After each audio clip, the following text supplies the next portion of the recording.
Hello বন্ধুরা, আজকে বানানো হবে পিৎজা বাইট। দেখো পিৎজা বাইটের জন্য এখানে পাউরুটিগুলো স্লাইস করে কেটে নেওয়া হয়েছে। যে কোনো রকম সবজি দিতে পারে। এখানে আমরা পেঁয়াজ রেখেছি।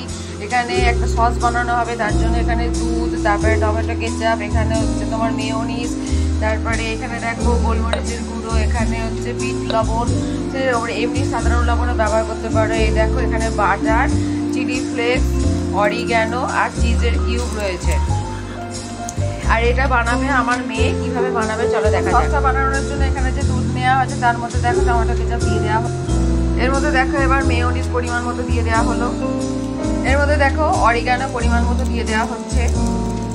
এই দেখো এর মধ্যে পরিমাণ মতো চিলি ফ্লেক্স দিয়ে দেওয়া হলো। এবার এটাকে ভালোভাবে মিক্স করে সসটা বানিয়ে নিতে হবে।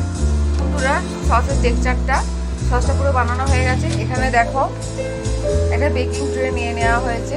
এটা মাইক্রোওয়েভে দিয়ে বেক করা হবে। হ্যালো ফ্রেন্ডস, দেখো এখানে ফ্রাইং প্যানে এখানে বাটার দিয়ে দেওয়া হলো।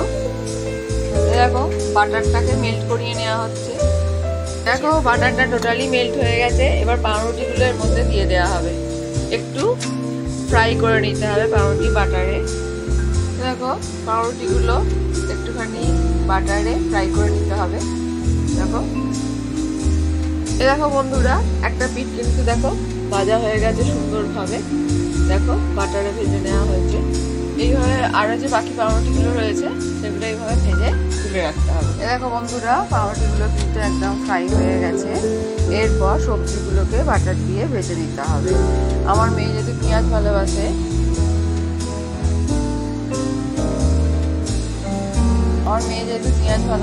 তাই এখানে বাটার দিয়ে পেঁয়াজটা ভেজে নেবে। দেখো বন্ধুরা, ফ্রাইং প্যানে বাটার দেওয়া হচ্ছে পেঁয়াজটাকে ভাজার জন্য। আপনারা আপনাদের মতো সবজি ইউজ করবেন। আমার মেয়ে পেঁয়াজ এখানে ইউজ করছে। এর মধ্যে দেখুন পেঁয়াজটা দিয়ে দেওয়া হয়ে গেল। পেঁয়াজটাকে একটু হালকা ফ্রাই করে নিতে হবে। এরপর এর মধ্যে পাউরুটিগুলো দিয়ে দিতে হবে। দিয়ে এবার নাড়াচাড়া করে নিতে হবে। নুন আর গোলমরিচ গুঁড়ো এসে গেছে। এবার পরিমাণ মতো বা স্বাদ মতো নুন বা গোলমরিচ এর মধ্যে দিয়ে দিতে হবে। এখানে গোলমরিচ আগে দেওয়া হলো। এবার পরিমাণ মতো লবণ দিয়ে দিতে হবে।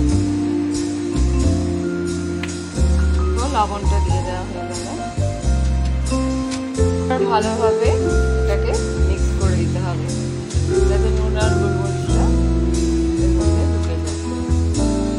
এই দেখো বন্ধুরা, এবার এটা বেকিং ট্রেতে ফেলে দেওয়া হচ্ছে। দিয়ে এবার এটাকে এর উপরে সব সস টসগুলো দিয়ে চিজ পিস দিয়ে এবার এটাকে মাইক্রোওয়েভে 1 থেকে 1.5 মিনিট মতো কুক করে নিতে হবে, বেক করে নিতে হবে আর কি। দেখুন বন্ধুরা, এর উপরে সসটাকে ভালোভাবে স্প্রেড করে দেওয়া হচ্ছে। ভালোভাবে ছড়িয়ে দেওয়া হচ্ছে সর্বত্র মাঝখানটা।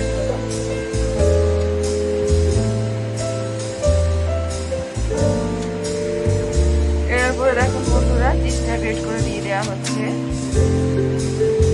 দেখুন বন্ধুরা, পুরো কভার করে দেওয়া হয়েছে চিজটাকে গ্রেট করে। এবার এটাকে মাইক্রোওয়েভে 1 থেকে 1.5 মিনিট মতো বেক করে দিতে হবে। তাহলেই রেডি হয়ে যাবে আমাদের টেস্টি পিৎজা বাইট।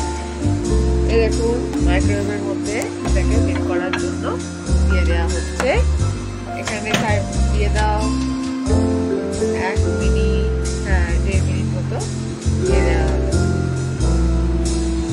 দেখো বন্ধুরা, আমার কিন্তু একদম টেস্টি আমার মেয়ে পিৎজা বাইট রেডি করে ফেলেছে। দেখো চিজটা কিরকম মেল্ট হয়ে গিয়ে কি ইয়াম্মি লাগছে দেখতে, তাই না? এই দেখো। Thank you so much for watching.